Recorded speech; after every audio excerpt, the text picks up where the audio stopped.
हाँ, hello students. देखो, आज मैं 6th क्लास के लिए उनकी जियोग्राफी से एक चैप्टर लेके आया हूँ, वंडरफुल स्काई। ये जियोग्राफी का आमतौर से फर्स्ट लेसन है क्लास 6 में। इसमें celestial bodies, heavenly bodies, stars, constellations, Galaxy, planets, satellites और आर्टिफिशियल सैटेलाइट्स, लगभग इन सबों के बारे में हम लोग डिस्कस करेंगे। और आपके चैप्टर में लगभग इतनी ही चीज़ें दी गई हैं क्लास 6 में।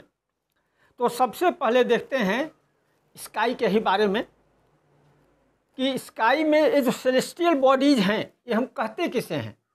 अगर मैं इसको सेलेस्टियल बॉडीज़ को हिंदी में समझाना चाहूँ तो इसको आकाशीय पिंड या हेवनली बॉडीज़ भी कहते हैं। All those objects which are found or present in the sky are called celestial bodies or heavenly bodies। अब इसमें सारे स्टार्स भी हैं, प्लैनेट्स भी हैं, सैटेलाइट्स भी हैं, एवरीथिंग, इवन अर्थ भी है। ये सभी के सभी सेलेस्टियल बॉडीज़ कहलाती हैं। अब हम लोग थोड़ा सा जैसे ब्रह्मांड यूनिवर्स किसे कहते हैं, तो सेलेस्टियल बॉडीज़ को ही पूरा सारी चीज़ों को मिला के इसको ब्रह्मांड या यूनिवर्स कहा जाता है। लगभग दोनों चीज़ें एक ही हैं। एक पूरा विस्तार रूप में है, यूनिवर्स विस्तार रूप में है। सेलेस्टियल बॉडीज़ को हम जितना देख पाते हैं लगभग उतना ही मानते हैं। हम एक बार में पूरे यूनिवर्स को नहीं देख पाते हैं, लेकिन यूनिवर्स में प्रेजेंट कुछ स्टार्स, कुछ गैलेक्सीज, कुछ प्लैनेट्स, इनको तो देख ही लेते हैं। जो दिखाई देती हैं फिर उन्हीं को हम सेलेस्टियल बॉडीज़ कहते हैं। अब स्टार किसे कहते हैं, मैंने बताया कि स्टार होते हैं, प्लैनेट होते हैं। स्टार किसे कहते हैं? Very big and hot bodies, ऐसी चीज़ें जो आकार में बहुत विशाल हों, बहुत बड़ी हों, बहुत ज़्यादा हीट उनमें हो, and made up of gases, वो गैसेज से बनी हो। सिंपल वे में कह सकते हैं कि उनकी अपनी हीट और अपनी लाइट होती है। The objects which have their own heat and light are called stars. For example sun को ले सकते हैं। पृथ्वी के सबसे नज़दीक एक स्टार है जो सन है। सन की अपनी हीट है, अपनी लाइट है, and it is made up of gases, glowing gases. अब गैलेक्सी किसे कहते हैं? गैलेक्सी भी टर्म आता है। तो गैलेक्सी एक क्लस्टर है, cluster of stars, cluster of planets, everything जो एक साथ जुड़े हुए हों, जिसमें एक स्टार के, कई स्टार के साथ कई सारे प्लैनेट्स हों और एक साथ मूव करें यूनिवर्स में, उनको एक गैलेक्सी कहते हैं। जिनमें cluster of stars, cluster of planets, cluster of satellites, gases, everything. उसके बाद आते हैं हम लोग स्टार के बाद प्लैनेट्स पर। प्लैनेट्स क्या होते हैं? The objects which revolve around a star, जो किसी स्टार का चक्कर लगाएं। जैसे फॉर एग्जाम्पल अर्थ, पृथ्वी है, पृथ्वी सूर्य का चक्कर लगाती है तो पृथ्वी एक प्लैनेट हो गई। मार्स है, जुपिटर है, सैटर्न है, ये सब के सब सन का चक्कर लगाते हैं और सन के चारों तरफ घूमते हैं। तो इसको क्या कहते हैं? इनको हम प्लैनेट कहते हैं। लेकिन प्लैनेट्स की अपनी हीट और अपनी लाइट नहीं होती है, ये स्टार की लाइट से ही चमकते हैं। और उसके बाद आते हैं कॉन्स्टेलेशन। कॉन्स्टेलेशंस क्या है?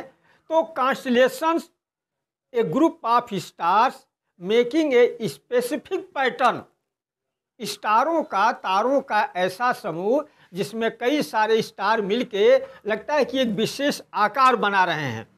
जैसे जब हम यहाँ से, पृथ्वी से रात में, ऐसी रात जो बिल्कुल साफ हो, आसमान में बादल न हो, धूल के कण न हो, डस्ट पार्टिकल वगैरह न हो, खास तौर से बरसात हुई होती है, उस समय आसमान बिल्कुल साफ होता है और अंधेरी रात हो, चंद्रमा भी न हो, उस रात में तारे बिल्कुल साफ दिखाई देते हैं। आप लोग देखेंगे तो बहुत सारे तारे आपको लगता है कि एक विशेष आकार बना रहे हैं, जैसे उर्स मेजर, जिसको हम लोग ग्रेट बियर भी कहते हैं। उर्स मेजर को ग्रेट बियर भी कहते हैं, या हम लोग सप्तऋषि मंडल भी कहते हैं।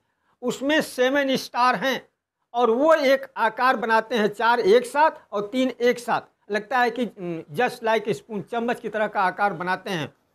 उसके बाद ओरियन है, टॉरस है, ये सब के सब कॉन्स्टिलेशंस हैं।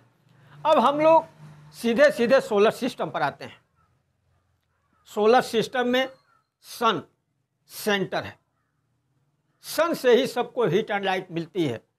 उसमें उसके बाद फिर बहुत सारे प्लैनेट्स हैं, ड्वार्फ प्लैनेट्स हैं, और लगभग 130 नेचुरल सैटेलाइट्स हैं जो प्लैनेट को रिवॉल्व करते हैं।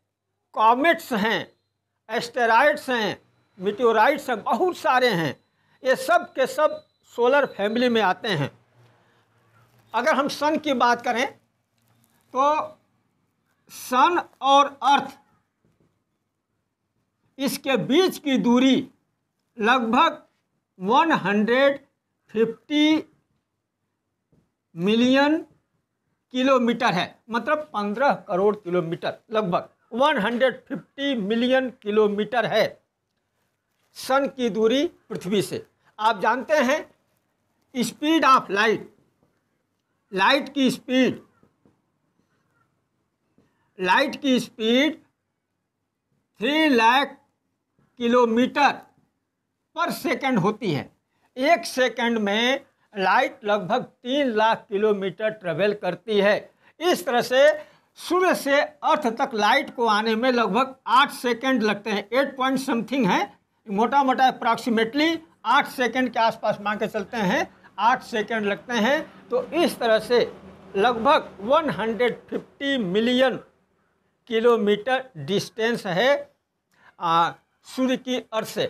सूर्य में बहुत सारी ऐसी गैसेज हैं जिनसे हमें प्रकाश मिलता है, जिनसे हमें हीट मिलती है। अब सन के बाद थोड़ा सा हम आते हैं प्लैनेट्स पर, थोड़ा सा प्लैनेट्स पर आते हैं। सोलर फैमिली, जब मैं सन की बात कर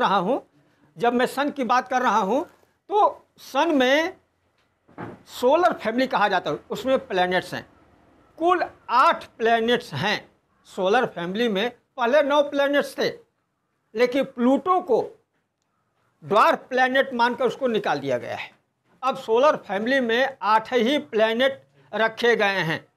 सन के सबसे नज़दीक मरकरी, जिसको बुध कहते हैं, उसके बाद वीनस, जिसको शुक्र कहते हैं, उसके बाद अर्थ, जिसको पृथ्वी कहते हैं, उसके बाद मार्स, जिसको मंगल कहते हैं। ये जो 4 प्लैनेट हैं ये थोड़े छोटे हैं, स्मॉल प्लैनेट्स कहलाते हैं। उसके बाद जुपिटर, जिसको बृहस्पति कहते हैं, सैटर्न, जिसको शनि कहते हैं, और यूरेनस, नेपच्यून, अरुण वरुण जिसको कहते हैं। ये सब जो हैं 8 प्लैनेट माने जाते हैं। तो अगर हम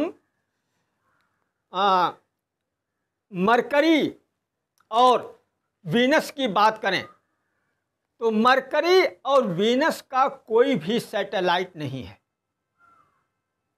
जबकि दूसरे जो प्लैनेट हैं उन सबके सैटेलाइट हैं। मरकरी और वीनस का कोई भी सैटेलाइट नहीं है, ये आप लोग ध्यान से सुन लो। कोई भी इनका नेचुरल सैटेलाइट नहीं है बुध और शुक्र का। पृथ्वी का एक ही नेचुरल सैटेलाइट है चंद्रमा, और उसके बाद मार्स के 2 सैटेलाइट हैं। उसके बाद तो उसके क्या बोलते हैं, बृहस्पति के 67 हैं, सैटर्न के 62 हैं, ऐसे बढ़ते गए हैं। यूरेनस के 27 ऐसे हैं। कुल 130 के आसपास सैटेलाइट हैं जो नेचुरल हैं। हम लोग मून के बारे में थोड़ा आगे पढ़ेंगे। वीनस को evening star and morning star भी कहा जाता है। अगर आप शाम को अपने घर से बाहर निकलकर या छत पर जाकर देखें सूर्यास्त होते ही आपको पश्चिम की तरफ एक तारा सबसे अधिक चमकदार दिखाई देता है, वो तारा वीनस है, शुक्र है। शाम को भी दिखाई देता है सबसे पहले वही, और सूर्य निकलने से पहले भी वो फिर पूरब तरफ दिखाई देने लग जाता है। शाम को पश्चिम तरफ और सुबह पूरब तरफ, तो इसको इवनिंग स्टार और मॉर्निंग स्टार भी कहा जाता है। मरकरी जो सूर्य के चारों तरफ रिवॉल्व करता है, 88 डेज, मरकरी का एक साल 88 डेज का होता है। अर्थ का एक साल 365 दिन का होता है, आप सबको पता है। लेकिन सबसे अधिक नेपच्यून का, पृथ्वी जहां 365 दिन में सूर्य का एक चक्कर लगाती है, तो एक साल में नेपच्यून 165 साल में सूर्य का एक चक्कर लगाता है।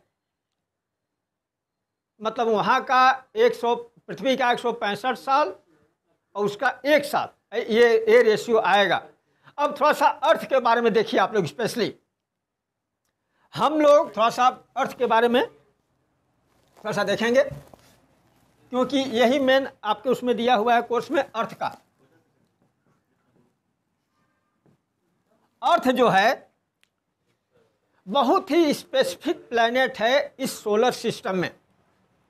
इसको ब्लू प्लैनेट भी कहा जाता है, नीला ग्रह। क्यों? Availability of water. जब अंतरिक्ष में जाते हैं तो वहाँ से पृथ्वी नीले रंग की दिखाई देती है, क्योंकि यहाँ पर पानी ज़्यादा है, लगभग 71%। और आकार में, डायमीटर में देखें तो अर्थ का डायमीटर लगभग वीनस के डायमीटर के बराबर ही है। और अर्थ ही एक ऐसा प्लैनेट है जो हैबिटेट है, हैबिटेबल है, जहाँ पर हम रह सकते हैं, रहते हैं। लाइफ सपोर्टिंग सिस्टम यहाँ पर है। जितनी भी गैसेज हैं वो ऑक्सीडाइज गैसेज हैं, ऑक्सीजन की मात्रा ज़्यादा है, एबंडेंस ऑफ वाटर है। यहाँ बायोस्फीयर है, जहाँ हमें, जिससे हमें फूड मिलता है, शेल्टर मिलता है और क्लॉथिंग मिलती है। वहाँ उसके बाद जो यहाँ एटमॉस्फेयर है, पृथ्वी पर जो एटमॉस्फेयर है वो हमारे लिए बहुत ही प्रोटेक्टिव है, हमारी बहुत ज़्यादा सुरक्षा करता है। किस तरह से? सन से आने वाली अल्ट्रावायलेट, इंफ्रारेड, जितनी खतरनाक रेज हैं उनको एटमॉस्फेयर पहले ही एब्जॉर्ब कर लेता है। ओजोन लेयर पाई जाती है, ओजोन लेयर भी उसको रिफ्लेक्ट कर देती है अंतरिक्ष में ही। इस तरह से हम लोग पृथ्वी पर बड़े सुरक्षित रहते हैं। दूसरी चीज़, सन से पृथ्वी की जो डिस्टेंस है, इसकी वजह से यहाँ का एवरेज टेम्परेचर, जो ऑप्टिमम टेम्परेचर है, वो 20 से 25-28 डिग्री के आसपास मान सकते हैं, जो ऑप्टिमम है। न तो बहुत ज़्यादा गर्मी, न बहुत ज़्यादा सर्दी, क्योंकि दूसरे प्लेनेट पर तो इतनी ज़्यादा गर्मी कि वहाँ तो जीव की उत्पत्ति का सवाल ही नहीं उठता है। तो पृथ्वी पर ये जितनी भी चीज़ें पाई जाती हैं सभी की सभी लाइफ सपोर्टिंग है, इसीलिए यहाँ लाइफ है, यहाँ ऑर्गेनिज्म हैं, यहाँ पौधे हैं, यहाँ जंतु हैं, क्योंकि यहाँ पानी भी है, यहाँ गैसें भी हैं और हार्मफुल या पॉइजनस गैसें यहाँ नहीं हैं। दूसरे ग्रहों पर पॉइजनस गैसें, रिडक्टिव गैसें जो रिड्यूसिव होती हैं वो बहुत ज़्यादा हैं। अब हम लोग थोड़ा सा सैटेलाइट पर फिर से आ जाते हैं। सैटेलाइट में मैंने बताया कि अर्थ का एक ही सैटेलाइट है, मून। मार्स के 2 सैटेलाइट हैं, उसके बाद जुपिटर के 67 हैं, उसके बाद सैटर्न के 62 हैं। अब हम लोग सीधे सीधे मून के ही बारे में बात करेंगे, चंद्रमा के बारे में। तो चंद्रमा के यहाँ लिख लीजिए, अर्थ को मिटा के मून। हम लोग स्पेशल इसी सैटेलाइट के बारे में बात करेंगे, मून के बारे में। इसको हम लोग चंद्रमा भी कहते हैं, क्योंकि पृथ्वी का एक ही सैटेलाइट है, वो भी मून। अब पृथ्वी से मून की दूरी, फ्रॉम अर्थ टू मून, ये दूरी लगभग 3,80,000 किलोमीटर है। इतना किलोमीटर 1.2 सेकेंड के आसपास ये टाइम लगता है यहाँ से प्रकाश जाने में, वहाँ से आने में। 1 सेकेंड के आसपास। ठीक है, अब देखिए, जैसे पृथ्वी सूर्य का चक्कर लगाती है, वैसे ही चंद्रमा पृथ्वी का चक्कर लगाता है और पृथ्वी के साथ साथ सूर्य का भी चक्कर लगाता है। तो चंद्रमा पर पृथ्वी की छाया पड़ती रहती है। चंद्रमा कभी पूरा दिखाई देता है, कभी आधा दिखाई देता है और कभी हाशिए की तरह कटा हुआ दिखाई देता है। जब चंद्रमा पूरा दिखाई देता है उसको फुल मून कहा जाता है। हम लोग के यहाँ हिंदी में, हिंदू धर्म उसको पूर्णिमा कहते हैं। जब चंद्रमा बिल्कुल दिखाई नहीं दे तो उसको हम लोग न्यू मून और हिंदी उसमें अमावस्या कहते हैं, बिल्कुल अंधेरी रात। उसके बाद क्रिसेंट मून होता है। क्रिसेंट मून जब चंद्रमा ऐसे दिखाई दे, ऐसे बिल्कुल कटा हुआ हाशिए की तरह, इसको कहते हैं क्रिसेंट मून। Crescent moon. और हाफ दिखाई दे उसको कहते हैं हाफ मून। Half moon. तो ये चंद्रमा जो है 28 दिन में पूरा सूर्य का उसका चक्कर लगा लेता है पृथ्वी का। तो लगभग उसकी स्थिति हमेशा बदलती रहती है। चंद्रमा का जो चमकदार वाला पोर्शन है वो हमेशा बदलता रहता है। तो full moon, new moon, crescent moon, half moon, ये उसके चमकने वाली उससे परिस्थितियां हैं ये जो दिखाई देती हैं। अब देखिए, अब हम ये तो सैटेलाइट ही है। चंद्रमा जो है, मून जो है, एक नेचुरल सैटेलाइट है। Natural satellite. अब मैं कुछ आर्टिफिशियल सैटेलाइट के बारे में बात करूंगा। Artificial satellite. आर्टिफिशियल एक कृत्रिम है जो मानव निर्मित हैं, मनुष्यों ने बना के अंतरिक्ष में अपनी सुविधा के लिए भेजा हुआ है। उसको हम लोग आर्टिफिशियल सैटेलाइट कहते हैं। आर्टिफिशियल सैटेलाइट कुछ कम्युनिकेशन, टेलीकम्युनिकेशन से रिलेटेड होते हैं। टीवी, रेडियो जो रिले वगैरह आते हैं सब, वो सब हैं उनसे। और कुछ वेदर रिलेटेड होते हैं जिनमें मौसम की भविष्यवाणियाँ वगैरह की जाती हैं। तो ये आर्टिफिशियल सैटेलाइट दो तरह के होते हैं, कम्युनिकेशन रिलेटेड, वेदर रिलेटेड। अब मैं जब बात कर रहा था प्लैनेट की तो कुछ ड्वार्फ प्लैनेट की भी बात कर रहा था। ड्वार्फ प्लैनेट में मैंने बताया था कि प्लूटो एक ऐसा प्लैनेट है जो पहले सन के प्लैनेट सोलर सिस्टम में आता था प्लैनेट में, लेकिन अब उसको उसकी साइज की वजह से उसको ड्वार्फ प्लैनेट मान लिया गया है। एरिस है, सेरेस है, ये तीनों ड्वार्फ प्लैनेट हैं। Pluto, Eris, Ceres, these are dwarf planets. Dwarf planets, ये ड्वार्फ प्लैनेट्स हैं तीनों के तीनों। अब देखिए, मीटियोराइट्स भी आपकी किताब में एक शब्द आएगा, मीटियोर आएगा और एस्टेरॉइड्स आएंगे। तो मीटियोर्स क्या होते हैं? आसमान में, आकाश में बहुत सारे ऐसे पिंड हैं, सेलेस्टियल बॉडीज हैं जो बहुत छोटे पत्थर के, बहुत छोटे आकार से लेकर बहुत बड़ी, कुछ किलोमीटर बड़ी भी हो सकते हैं वो पत्थर। वो भी पृथ्वी का और सूर्य का, सबका चक्कर, सूर्य का चक्कर लगाते रहते हैं। वो कभी कभी क्या होता है कि अर्थ के ग्रेविटेशनल फोर्स में आ जाते हैं और जब एटमॉस्फेयर में आते हैं तो एयर के रगड़ से, फ्रिक्शन से वो जलने लग जाते हैं और जल के राख हो जाते हैं। जो चल रहे हैं, घूम रहे हैं, उनको तो मीटियोर कहेंगे। और कुछ ऐसे हैं कि जलने, बहुत बड़े आकार के भी तो होते हैं, जलने के बाद वो पत्थर जमीन पर ही गिर पड़ते हैं। तो वो जो बचा हुआ हिस्सा जो गिर पड़ता है उसको तो मीटियोराइट कहते हैं। बाकी जो चमक रहा है उसको शूटिंग स्टार कहते हैं और जो घूम रहा है उसको मीटियोर कहा जाता है। अब ऐसे ही एस्टेरॉइड्स हैं। तो मीटियोर्स तो आप लोग समझ में आ गया होगा। मीटियोराइट फिर से बता देता हूं। जो अंतरिक्ष में आसमान में सूर्य का चक्कर लगा रहे हैं छोटे छोटे आकार के, उनको मीटियोर कहेंगे। जब वो एटमॉस्फेयर में आते हैं और एयर के फ्रिक्शन से जलने लग जाते हैं तो उनको शूटिंग स्टार कहेंगे। शूटिंग स्टार आमतौर से जल के राख हो जाते हैं, लेकिन अगर कोई बहुत बड़ा हिस्सा है जमीन पर गिर जाए तो जमीन के अंदर धंस जाता है, उसको मीटियोर, उसको मीटियोराइट कहते हैं। Meteorites, meteor, shooting star, meteorites, ठीक है, एक ही चीज़ है, अलग अलग नाम है उसके। अब इसके बाद एस्टेरॉइड्स में आ जाइए। एस्टेरॉइड्स, एस्टेरॉइड्स भी सेलेस्टियल बॉडीज हैं। खास तौर से मार्स और जुपिटर के बीच में, उन दोनों ऑर्बिट्स के बीच में बहुत सारी सेलेस्टियल बॉडीज हैं जो सूर्य के का चक्कर लगाती रहती हैं। छोटे आकार के भी, बड़े आकार के भी हैं, उनको एस्टेरॉइड्स कहते हैं। अब कॉमेट्स की बात ले लीजिए। कॉमेट्स, कॉमेट्स, कॉमेट्स को हिंदी में पुच्छल तारा कहते हैं। पुच्छल तारा ये भी एक तरह के सेलेस्टियल बॉडीज हैं।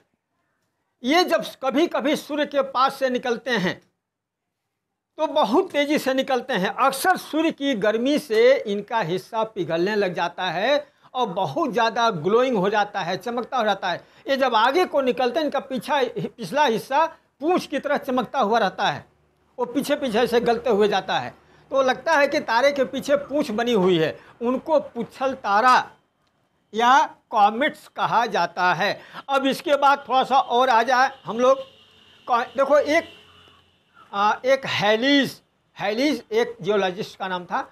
हैलीज कॉमेट कहा जाता है, जो लगभग 75 ईयर के बाद सूर्य के पास से एक बार गुजरता है। सूर्य के पास से एक बार गुजरता है, उसको हैलीज कॉमेट नाम दिया गया है। अब थोड़ा सा आ जाए, थोड़ा सा इसकी इंडियन स्पेस प्रोग्राम पर हम लोग आ जाते हैं। देखो, इंडियन स्पेस प्रोग्राम में भारत पहले तो काफ़ी ज़्यादा पीछे था, लेकिन 1975 में रसिया के सहयोग से, रूस के सहयोग से आर्यभट्ट को छोड़ा गया, जो पहला एक अंतरिक्ष यान था जो अंतरिक्ष में गया था रूस की सहायता से। उसके बाद 75 में, 79 में, फिर उसके बाद 81 में भास्कर फर्स्ट, भास्कर सेकंड, ये छोड़े गए। फिर उसके बाद ये तो रूस के सहयोग से थे। Aryabhata, Bhaskara first and second, ये रशियन हेल्प से थे। उसके बाद यूएसए के हेल्प से, अमेरिका के सहयोग से 1983 में INSAT 1A and INSAT 1B, INSAT 1A और इनसेट 1B, ये दो सैटेलाइट छोड़े गए थे। उसके बाद 1984 में भारत के स्क्वाड्रन लीडर, इंडिया के स्क्वाड्रन लीडर राकेश शर्मा थे। राकेश शर्मा जो रशियन सहयोग से पहली बार अंतरिक्ष में गए थे। मैं एक बार आप लोगों को फिर से बता दूं, उसको रिवाइज कर दूं, बड़ी इंपॉर्टेंट चीज़ है।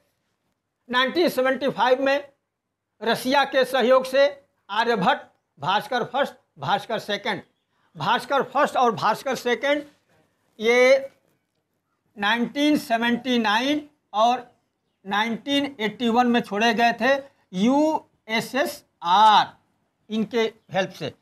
फिर इनसेट 1A, इनसेट 1B ये दोनों USA के हेल्प से छोड़े गए थे। उसके बाद तो भारत के squadron leader mister Rakesh Sharma 1984 में रसिया के सहयोग से रसिया के कुछ अंतरिक्ष यात्रियों के साथ अंतरिक्ष में गए थे। मैं एक चीज़ और बता दूं, 1985 में मैं राकेश शर्मा से हिमाचल यूनिवर्सिटी में एक बार मिला था। जब वहाँ विजिट किए थे, वहाँ उनको बुलाया गया था स्पेशली सम्मान देने के लिए, तब वहाँ उनसे मुलाकात हुई थी और चीज़ें बाद में डिस्कस की जाएंगी। ये जो वंडरफुल स्काई के बारे में चैप्टर है लगभग यहाँ पर ख़त्म है। इस वीडियो को आप लोग बड़े ध्यान से देखिएगा। बड़े ध्यान से देखने के बाद, वॉच करने के बाद फिर इसको शेयर और सब्सक्राइब जरूर कीजिएगा। उसके बाद फिर अगला वीडियो जाएगा। Thank you everybody.